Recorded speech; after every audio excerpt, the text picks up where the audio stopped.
partido ito na tagapagtaguyod ng karapatan at kalayaan para sa sambayanang Pilipino. Ginong Placido. Magandang gabi mga maiso! Okay, mga kababayan, nakita naman po ninyo sa lahat ng nakasubaybay ngayong gabi na ito sa ating mga supporter na vlogger. Walang humpay ang pagdagsa ng tao sa liwasang Bonifacio kahit ganito ang ating panahon, sapagkat tayo mga Pilipino ay totoong maisog dahil ulan lang yan. Maisog kami! Maraming salamat po sa patuloy na pagpapakita ninyo ng pagmamahal sa ating bayan. Simula day 1 hanggang ngayon, nandyan po kayo, maulanan, maarawan. Yan po ay isang pagpapakita na tayo po ay totoong nagmamahal at nagmamalasakit sa ating bayan. At hindi po tayo papayag na magtagal pa ang presidente at ang gobyernong ito na pangag. Ayon po sa isinasaad ng Rules of Court, Section 113, Section 113, tama? Section 113, Rule 113.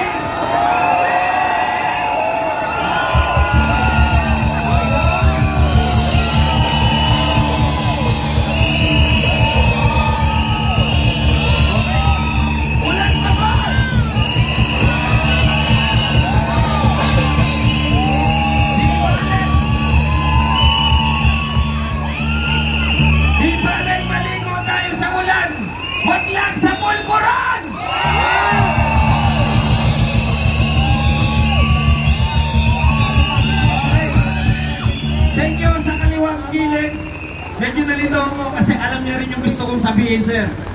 Okay. Malinaw na sinasabi sa Rules of Court under Rule 113 ng Section 6, may tinatawag po tayong citizens arrest. Kung ang pamahalaang ito ay tuluyang magbibingi-bingihan sa ating panawagan na tayo ay bumaba, na sila ay bumaba sa ating gobyerno, at ang ating kapulisan at ang iba't iba pang ahensya ng gobyerno, maging ang CSR, ay hindi ginagamit ang salitang motu proprio upang kanilang gawin ang kanilang trabaho, ang ating presidente ay may sapat ng ebidensya. Nandyan si ex-Pidea Morales, nandyan din si Miss Cathy Pinag. Antayin ninyo na tayo ang gagawa, taong bayan ang gagawa ng pag-aresto. Marcos arestuhin! Marcos arestuhin! Marcos arestuhin! Marcos arestuhin! Marcos arestuhin! Marcos arestuhin! Kaya mga kababayan, konting panahon na lamang po ang ating inihintay. Maaaring pag gumanda ang panahon, tayo na po ang mga sibilyan ang mismong aaresto sa ating bangag na presidente!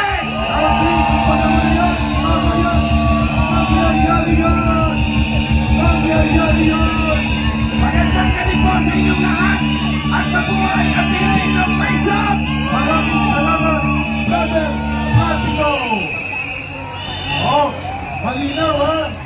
Ang panawagan, arestuhin ang presidenteng nanunulong sa iligal na droga at nagpapataguyod ng terorismo laban sa kanyang mamamayan. Magdarating ang panahon ng pag-aresto at pagpapalaya sa kanya sa Malacanang kasama ang kanyang mga alipores na naghahari-harian at nag-aabuso sa kapangyarihan.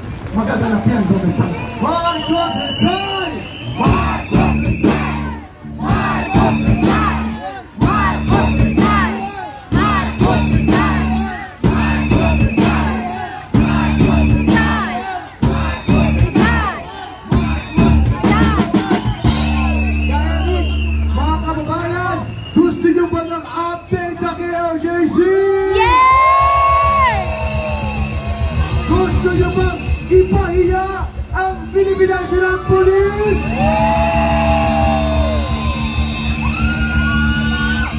Ngayon, meron tayong ipapalabas. Ito ha, video na ito na hinukay na tunnel sa basement ng KOJC na Photoshop daw, sabi ni Gore. Hindi na video na. Ito, video.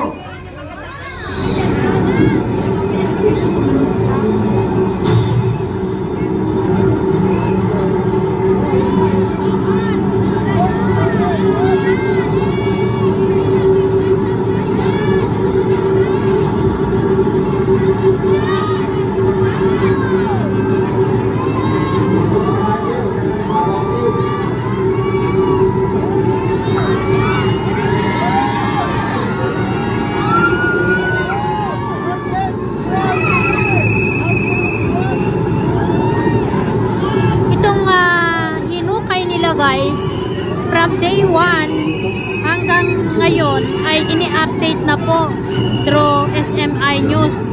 Kaya nagtataka tayo bakit sinasabi nilang Photoshop. Video na to guys, video na O lumalalim na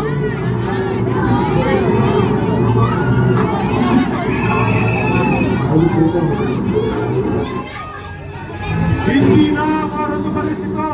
Panoorin natin ulit isang round. Video na ito.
Habang nalulunod sa baha ang kalakhan ng Metro Manila, Southern Tagalog, Central Luzon, Bicol at Kabisayaan, ang mga pulis na dapat tumulong sa pag-rescue sa ating mga kababayan na binaha dahil sa bulok at tinawak nila ang pondo sa flood control, ginawang tagahukay ng butas sa compound ng Kingdom of Jesus Christ. 6,000 pulis ginawang tagahukay ni Marcos, ni Marbil, ni Abalos at ni Torre, at hindi pa nakontento ang mga tagahukay ng minahan sa Mount Tiwalwal, pinagamitan pa ng pulis at ginamit sa pagdagdag hukay sa loob ng paaralan at katedral. Kabaliwan at bangag ang klase ng desisyon na ito ni Marcos Jr. At dahil dyan, samahan natin ngayong gabi ang isa sa mga eksperto sa gawain ng pag-locate ng mga metal deposits at mineral. Ang pangalan niya ay si Ginoong Kiko. Ang gusto niyang tawag sa kanya, alias Kiko. Go ahead, Brother Kiko. Magandang gabi po sa inyong lahat. At nakakatuwa dahil sa akala po namin kami mga treasure hunter, ang mga treasure hunters ay baliw. Pero nung makita ko po kayo dito kahit umuulan, kami po pala meron mga kasamahan din. Anyway, kung meron pong isang bagay na ikinakatakot ang ating si President Ferdinand Bongbong Marcos Jr.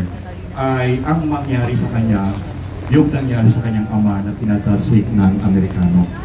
Ito po ang kanyang ikinakatakot na kung saan ang lahat ng kahilingan ng Amerikano sa kanya ngayon ay kanyang pinagbibigyan. Natatakot siya na patalsikin din siya katulad ng pagpapatalsik ng mga Amerikano sa kanyang ama. Ngayon, ang tanong po, bakit ba pinatalsik ang kanyang ama? Ano po ba ang naging dahilan doon? at naniniwala po ako kung ano po ang naging dahilan ng pagpapatalsik sa kanyang ama, ay ganun din po ang magiging dahilan ng kanyang pag-alis sa kanyang pong opisina sa panahong ito. Alam po bakit? Ang kanya pong ama ay pinatalsik sa pamamagitan po ng Trilateral Commissions. Yung pong Trilateral Commission ay nagpadala sa kanyang sulat sa kanyang ama at hinihingi na kanyang isurrender yung 60,000 metric tons na nakuha doon sa Kaliraya na ngayon po ginawa yung Japanese Garden. Po. Doon po sa kondisyones na ibinigay ng Trilateral Commissions dito kay Ferdinand Marcos Sr., ang sabi po ni Ferdinand Marcos Sr., ang kondisyon ay lutong Macau. Ngayon, hindi po niya naiintindihan na kapag siya po pala ay tumanggi, ay meron ng nakakana na bagay para siya patalsikin, at yun po ay yung kudita na kung saan ay ginawa ni Enrile at saka ni Ramos. Yun po ay nakabanta ng November, at ito po ay ginawa noong February, kung kaya naglunsad ng kudita si Ramos at saka si Enrile. Nagkataon lamang po na hindi po nila kinaya, kung kaya ang dalawa pong ito na nanguna sa kudita ay natalo at sila po ay naipit. Ngayon, dapat po nating tandaan na si Cardinal Sin ay mortal na kaaway ng Presidente Marcos. Kung kaya't ang ginawa ni Cardinal Sin ay tumawag sa taong bayan at sinabi niyang protektahan niyo ang nagkudita si Enrile at saka si Ramos. At nagdatingan po ang tao, dumating at hanggang sa dumami ng dumami. Ito po yung tinatawag natin na EDSA Revolution. Sa katunayan, hindi po yung EDSA Revolution ang dahilan kung bakit si Marcos ay patatalsikin, kundi yung 60,000 metric tons of gold na kinuha nila doon sa Kaliraya. At madali po nating patunayan niya kasi kagahapon o kagabi, nandito yung isang nagsalita na galing sa 51st Engineering Brigade. Kasi ang naghukay doon ay 51st Engineering Brigade. Si General na nagsalita kahapon, nandito, taga 51st Engineering Brigade yan na nag-umpisa noong 72-86. Ngayon, aside from the 51st Engineering Brigade, kasama doon yung 16th Infantry Battalion na nag-secure ng lugar. It so happened that my brother ay isa sa platoon leader doon. Kaya alam namin yan. At yung pong mga tao na kung saan ay kasama doon sa mga humukay, doon sa Kaliraya, until now, buhay pa po sila. At willing sila mag-testify kung kinakailangan. Sila po ay a month ago, kinausap ko po, nandun sila sa Tanay. Anyway, so, ito po ang dahilan kung bakit po si Presidente Marcos ay tinanggal dahil doon sa kanyang pag-refuse sa 60,000 metric tons of gold. Ngayon, balik na naman tayo. Ito naman ako. Sa katunayan, kami po ay walang kinalaman dito po sa ginagawa natin. Kami po ay galing sa Treasure Hunters Association of the Philippines Incorporated or TAPI. Ano po? Ang TAPI po ay na-organize noong 1970 ni Roger Rojas at saka po ni Albert Umali Sr. Ito pong dalawang ito ang nanguna sa TAPI para po makuha ang Golden Buddha na kung saan ay nasa pamilya Marcos ngayon na nakalagak sa Switzerland. Nagkaroon ng kaso dito sa nung mapatalsik sila ay pumunta sila ng Hawaii at sila ay hinabol doon ni Roger Rojas at sila ay kinasuhan. Nanalo po si Roger Rojas, but on the way papunta doon sa Hawaii para po siya ay marinig kung anong verdict, papunta po sa airport, si Roger Rojas ay bumagsak at namatay. Hindi po ito inautopsy, wala, at hindi alam kung anong kanyang kamatayan. Ito po yung sinasabi ni Kumar, tama ba po ni Kumar, na ikaw po ay mamamatay ng hindi sa pamamagitan ng baril, kundi sa pamamagitan ng probably sakit o lason. So ginawa nila yon kay Kumar, at ako po ay natatawa, binibiro ko po si kasamang Jonathan Morales. Ang sabi ko sa kanya, di ba pinagbantaan siya doon sa lamesa na siya ay gugut ko rin hindi sa pamamagitan ng baril. Ang sabi ko sa kanya, ginawa niyan kay Roger Rojas. Ginawa na nila kay Roger Rojas yan. At malamang sa kadaldalan kong ito, baka mamaya tumihaya na rin ako. Anyway, ganito po yan. Bakit ba ako napasama kami? Wala naman kami kinalaman dito, kami mga treasure hunter Wala naman kami kinalaman dito Ang nangyari naman po dito, noong hinahan ko, dahil gusto ko pong ipaskel yung pong aming tarpaulin na nakalagay na si Roger Rojas, hinihingi namin ng justice. So ibig sabihin, makikiride on lamang kami dito sa inyo.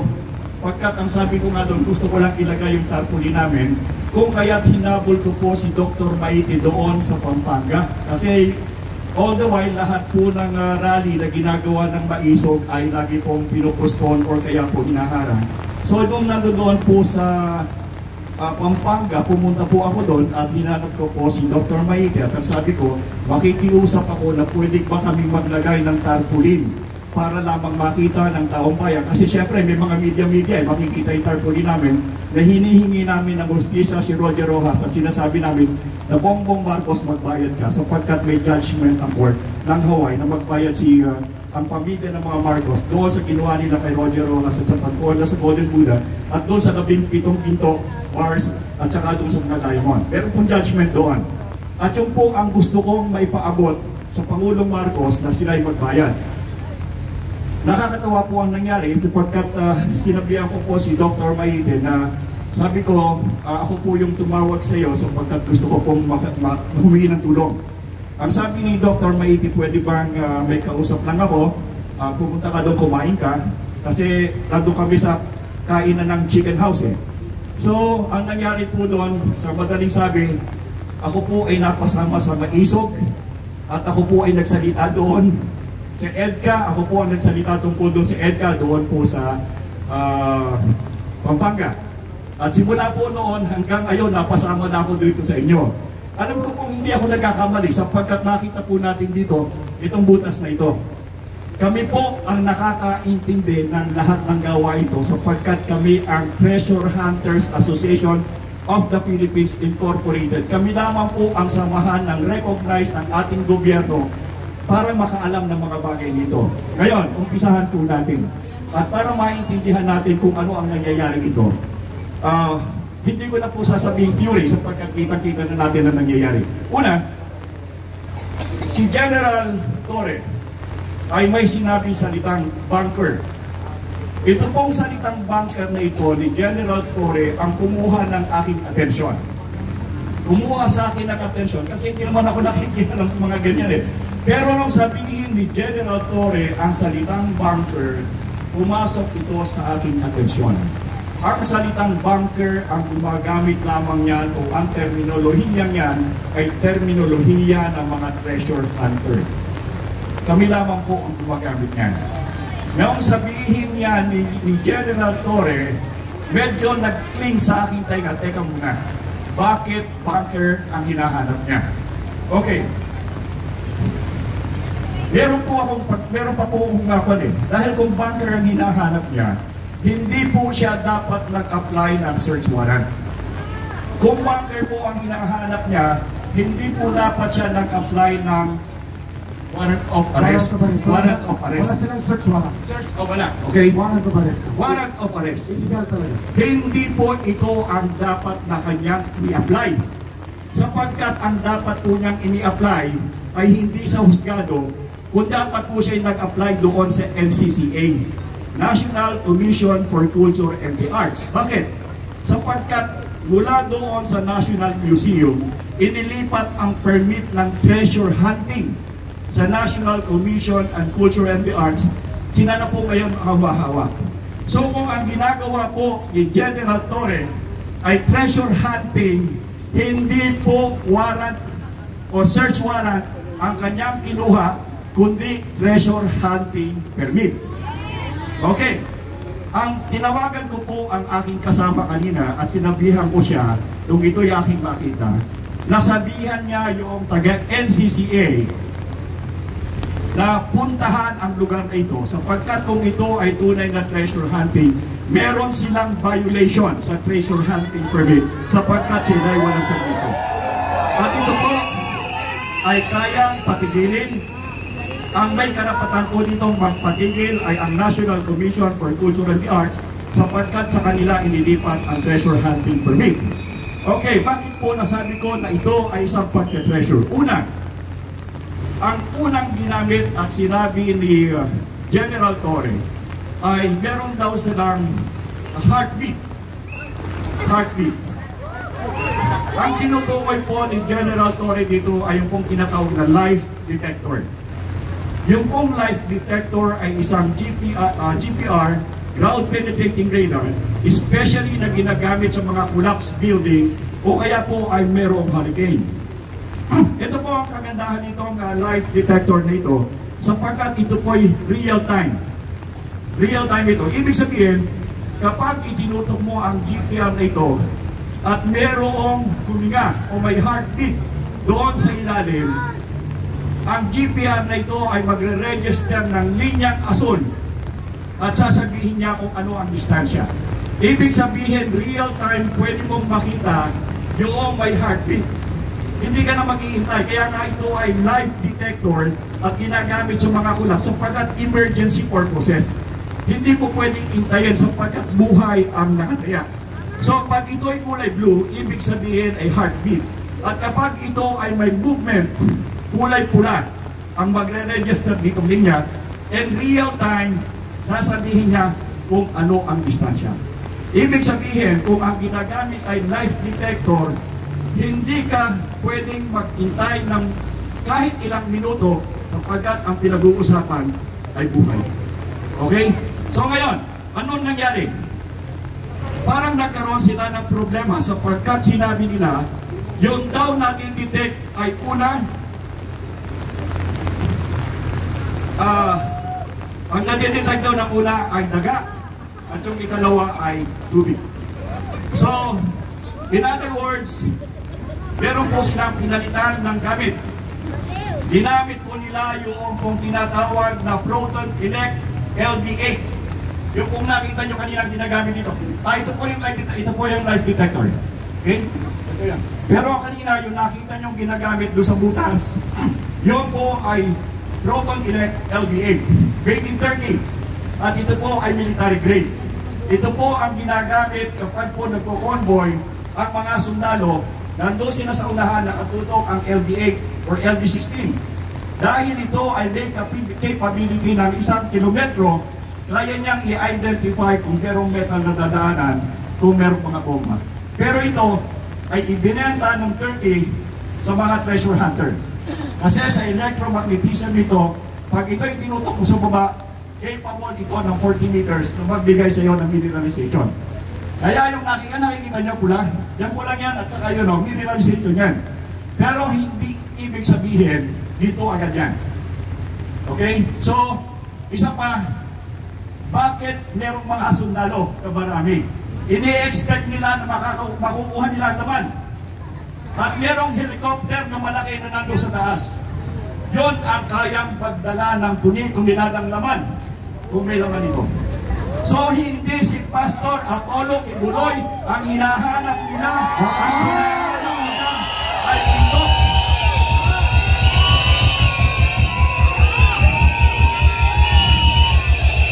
Evidence sila dito. Ang problema natin, ang problemang ito ay nag-umpisa sa Amerika.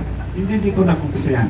Ibig sabihin, kung inuutusan ang ating gobyerno na hukayin ito at may nakakaintindi dito ay Amerika. Sapagkat sila ang nag-uutos, tandaan nyo may mga sundalong merong insignia ng Amerika na kasama sa butas. Bakit? Natatakot silang baka siguro sila kumpitan kung sakaling makakuha. So tatandaan ninyo, meron ng helicopter na umiikot doon, expected to be the one to pull it out. So, si Marvel, kawawa ang mga pulis na nando doon na kung saan nagbabantay, hindi nila naiintindihan ang tunay na layunin ng kanilang mga pinuno. Sinasabing warrant, search warrant, but in reality, this is treasure hunting. Maraming salamat. Dito, bago ang ating susunod na tagapagsalita, lilinawin natin ang pinalisinta po ni Ginoong Kiko. Yan ang tinatawag na plausible idea. Kapalipaliwala po yun, pero nagpas doon, ano po, ang bigger picture dito. Ang bigger picture dito ay agawin ng illegal ang buong property ng Kingdom of Jesus Christ na hindi dumadaan sa proseso ng korte.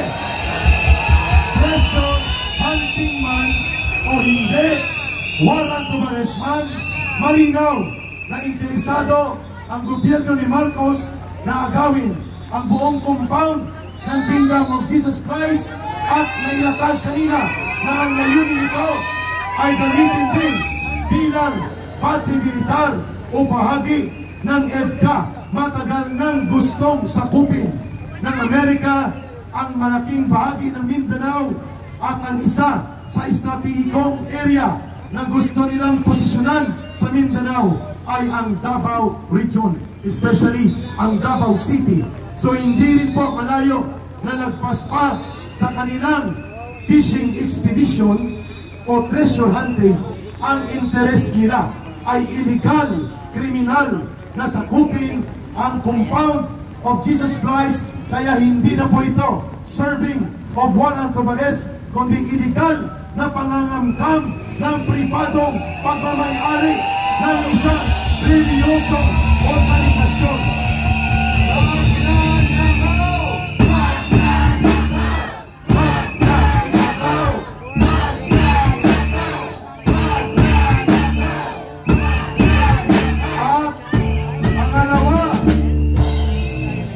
Nilang laboratorio at praktisan ng malakiang deployment ng instrumento ng gobyerno na handang gumamit ng dahas at terorismo ang loob ng compound ng Kingdom of Jesus Christ, sapagkat ang estratehiko na gusto nilang lumpuin, sakupin ay ang political influence ng mga Duterte sa Davao City at Davao Region at buong Mindanao. Yun ang pangmatagalan na interes ng mga Marcos. Hanggat nandyan si Rodrigo Duterte, hanggat nandyan si Sara Duterte, ay pwede na sila anytime mapatalsik sa poder dahil sa kanilang kabulukan, sa kanilang abuso at sa kanilang katarantaduhan sa poder.